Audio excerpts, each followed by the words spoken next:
Is it easier to live in an apartment or a car? Well, for some people, they say that's a foolish question. Obviously, it's easier to live in an apartment. And for some people who fantasize, enjoy, or are planning for the nomadic life, they say it's got to be easy and great to live out of your vehicle because you have no attachments. So for those who have never lived in a car or don't desire to, they look at it like I would have looked at it years ago, like it's just a destitute lifestyle. For those who have found a way out of the conforming system that may possibly work for them to save money, to have more fun, to have more adventure, living in the car seems like a pretty basic, easy thing.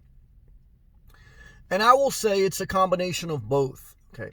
One is if you have your physical and mental health, anyone can live out of their car, but I would say that it is harder to live in your car than in an apartment. Why? Because an apartment, a house, they have all the infrastructure, all the resources that you will need to seek out on the road yourself. An apartment has running water, climate control, your kitchen, your food. You technically don't have to leave your house or your apartment, especially if you're working remotely. That could pretty much become your prison. In one sense of speaking, it's your self-induced prison, I like to call it. But on the flip side of that,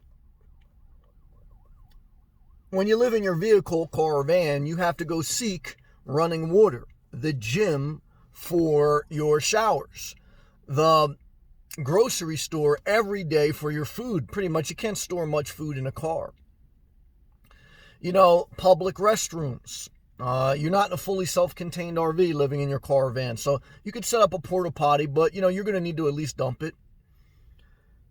Every little basic thing, for the most part, living in a car or van, you now have to go get those resources instead of those resources being right at your fingertips. And that means you'll be dealing with the public more, you'll be driving more, and all those things could cause more stress, more aggravation. So it is harder to live out of your car than an apartment. Now, it's more exciting to live out of your car or van, in my opinion. And sometimes we need something to get us, we need to be challenged. We need to have a job. We need to have something to do. We need to be, get our juices flowing. Or, sometimes you need, that resistance to excite you. And the counterbalance is you're not living under anyone's terms. You're not living under your landlord's terms. You're not living with family. You're not living with a mortgage or property tax. So while it may be harder physically and mentally a little bit because you're challenged more living in your car, also the reward is higher than living in a conforming life in an apartment or house. So like most things with life, it's the risk reward.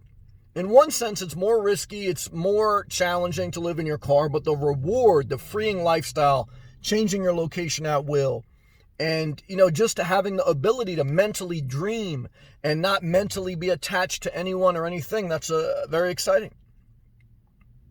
At the same time, again, look, every day there's going to be tasks to do. There's going to need to be a routine, a flow, a structure, and you can't just stay parked in one area. Yes, you can stay at campgrounds, but campgrounds require you moving after certain periods, and campgrounds are crowded, and Walmart parking lot's not your home. You're a transient.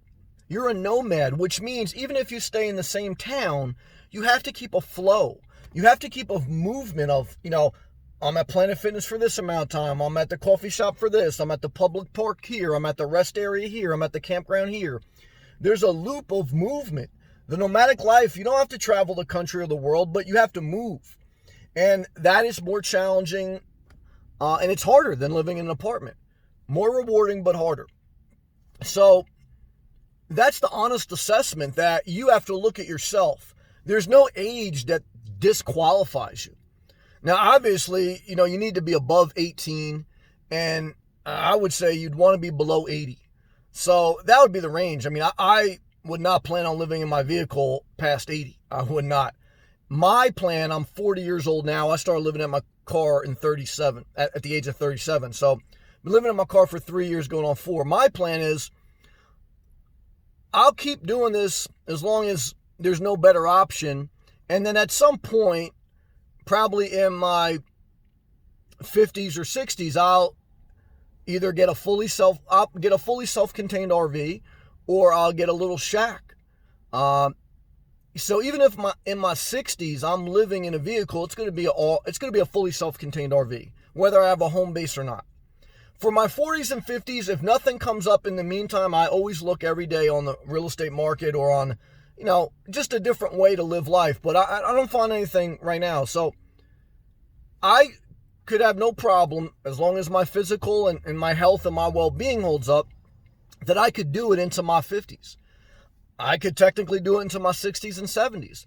But for my personal goals, my exit strategy would be, once I'm in my 60s, and definitely by my 70s, I'm transitioning to have a home base, okay?